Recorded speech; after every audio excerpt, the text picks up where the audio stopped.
Welcome to A Schooling in Relevance, my fiery perspective and strategy intended to elevate girls' schools from a mere alternative to consider to a solution and an answer to our cultural crisis. In the spirit of relevance, I want to explain how it is that I, Gloria Ziemer, arrived at my certain perspective and how it is that I came to be here at the National Coalition for Girls' School Conference as a supporter, a sponsor, and a presenter. I have a woman-owned business, a brand house, Black Dog.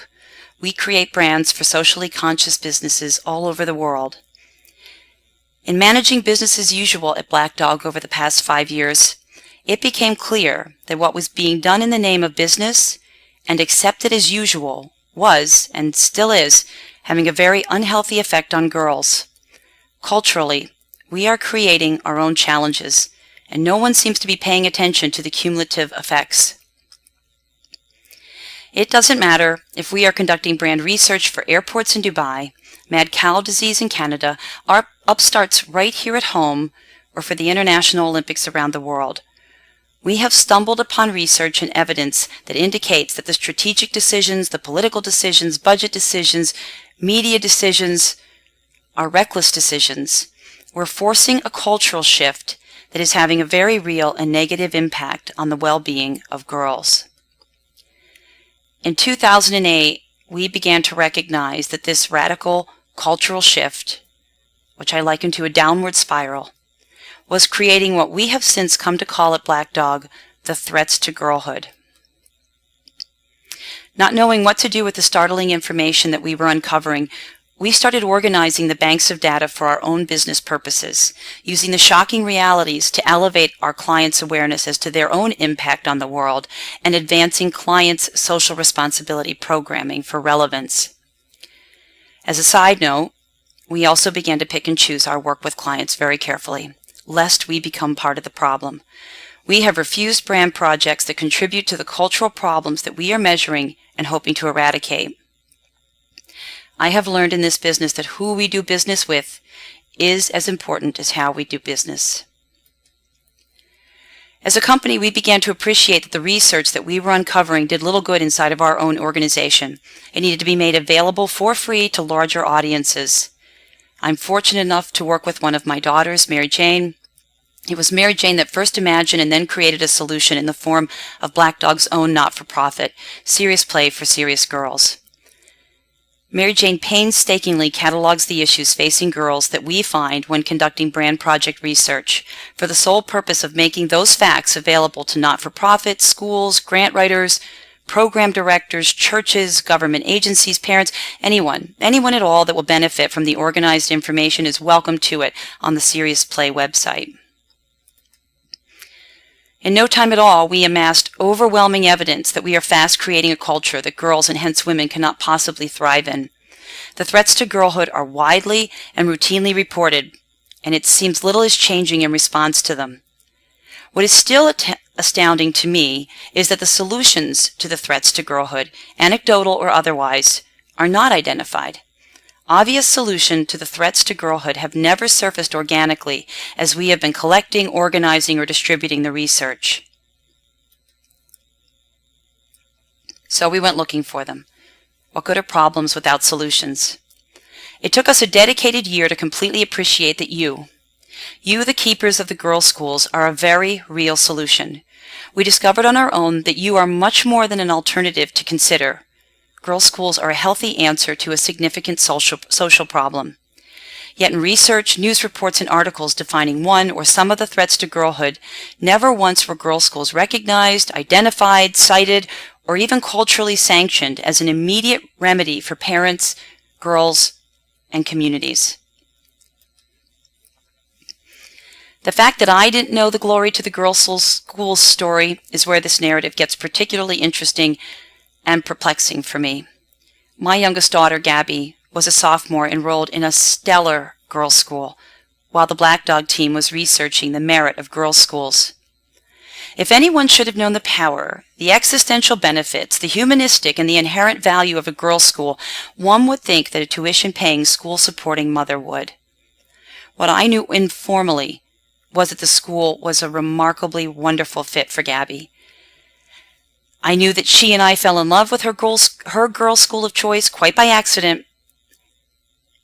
We knew that it was exceptional. We knew that it was different from the public option we were leaving.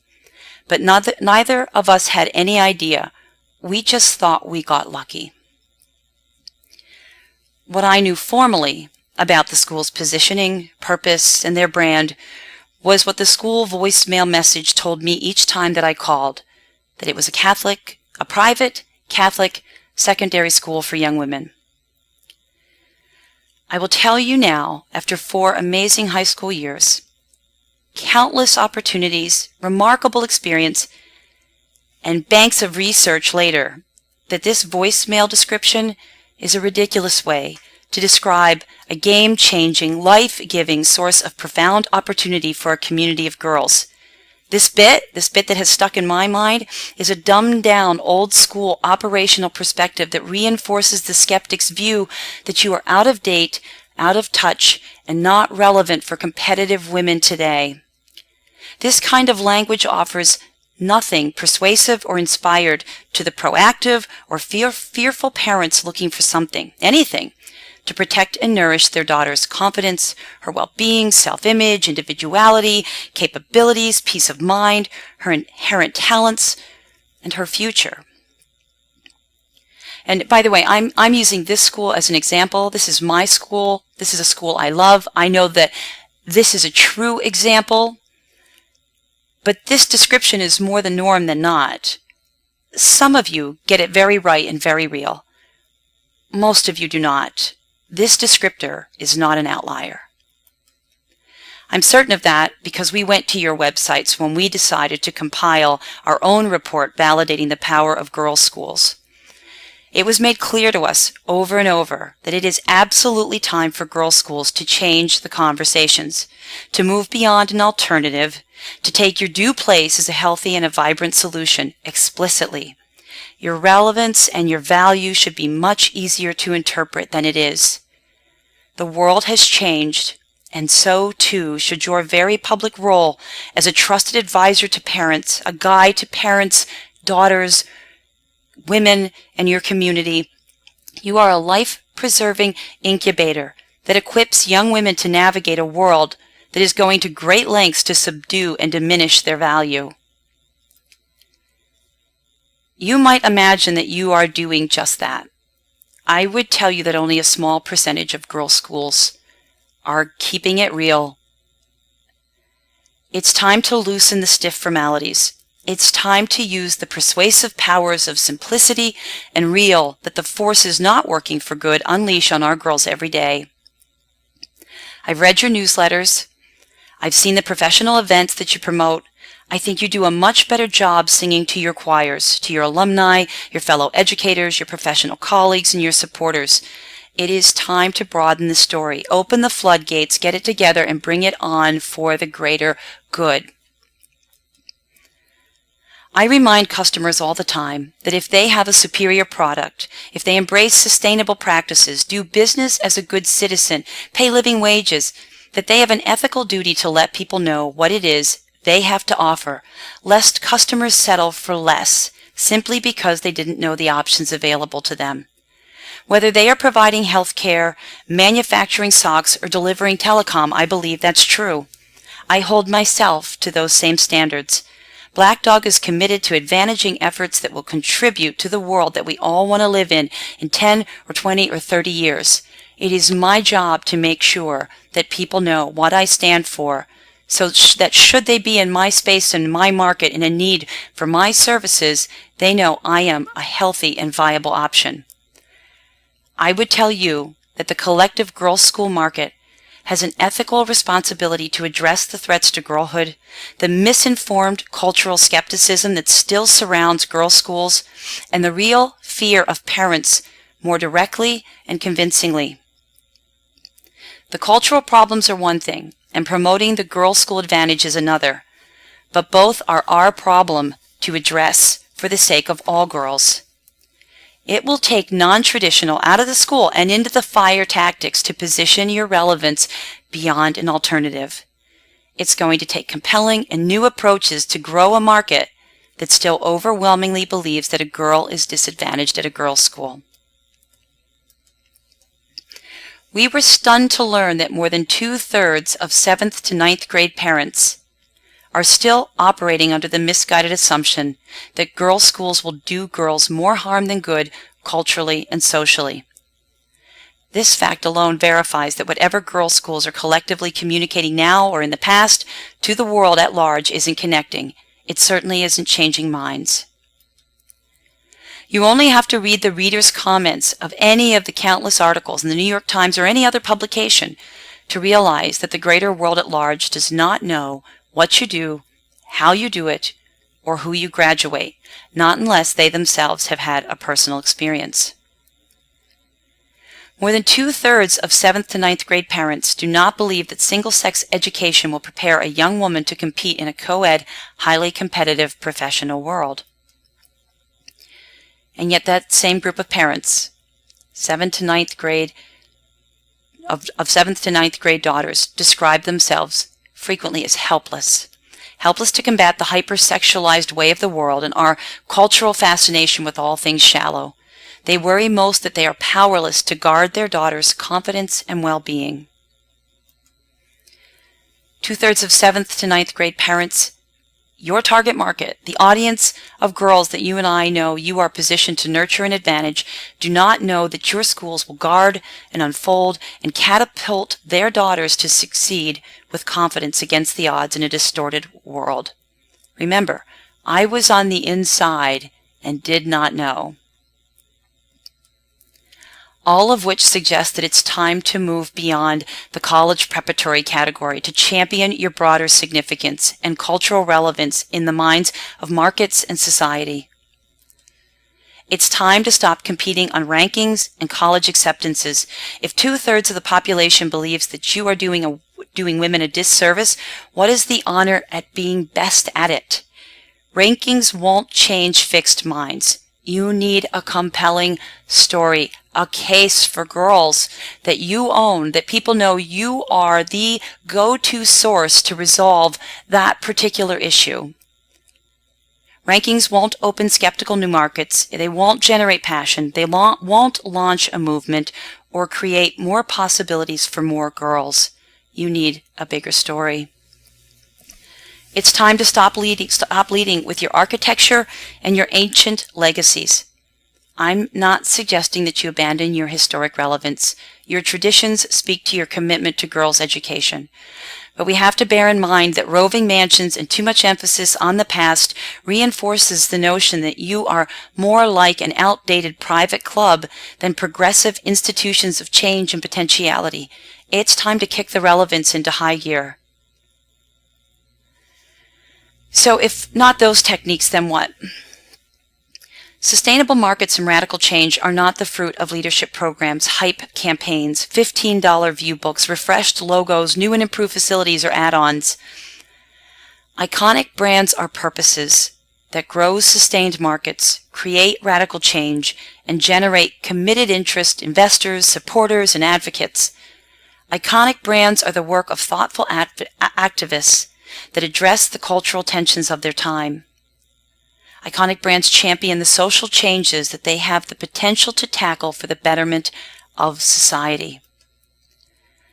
More specifically, I'm going to just read you a list of descriptors that actually define an iconic brand. Iconic brands are compelling symbols that serve as compass points for markets. Iconic brands are recognized for championing mighty causes that alleviate a heavy load. Iconic brands embody the ideals that we admire. They express an identity that reminds us of who we want to be. Iconic brands address cultural anxieties head-on with a solution. Iconic brands lead and honor the higher values and the anthropologic desires of markets and societies, not the shallow pursuits. In other words, it means to mean something to someone. So much, in fact, that it is regarded and respected universally, whether it means anything to you or not. The question to ask is, how do you operationally and outwardly position your school to be recognized as an iconic brand? I'm going to offer a widely known iconic brand that certainly keeps it real, for the sake of dissecting what it means to mean something authentically and sincerely to someone. Harley-Davidson is an iconic brand. You are looking right now at a Harley-Davidson positioning statement. A positioning statement is intended to guide all strategic decision-making. A positioning statement ensures that the brand, or which I like to think of a purpose, is always relevant and meaningful to supporters. This statement defines the what and the how, which would relate to you, in this case to Harley-Davidson, and the who and the where, the why, and the when, which relates the Harley-Davidson market. Think back to the descriptors that I just gave you. Let's review the iconic brand list of descriptors again in light of Harley-Davidson. Harley-Davidson is a compelling symbol that serves as a compass point for markets. So much so that the Harley-Davidson logo is the most beloved and tattooed logo in the world. Harley-Davidson is recognized for championing mighty causes that alleviate a heavy load. Harley-Davidson organizes political rallies with riders and politicians to address the outsourcing of manufacturing that gets in the way of Harley-Davidson being able to make their bikes in America. Harley-Davidson embodies the ideals that their buyers and our culture admire: living large, being free. They express an identity that reminds many of who they want to be, free to define their own paths. Harley-Davidson addresses cultural anxieties head-on with a solution. They offer thrills for the trapped. Harley-Davidson leads and honors the higher values and the anthropologic desires of markets and societies, not shallow pursuits. Harley-Davidson reminds their owners, their markets, and everybody who wishes they owned one every day that money can't make you happy. Only freedom can.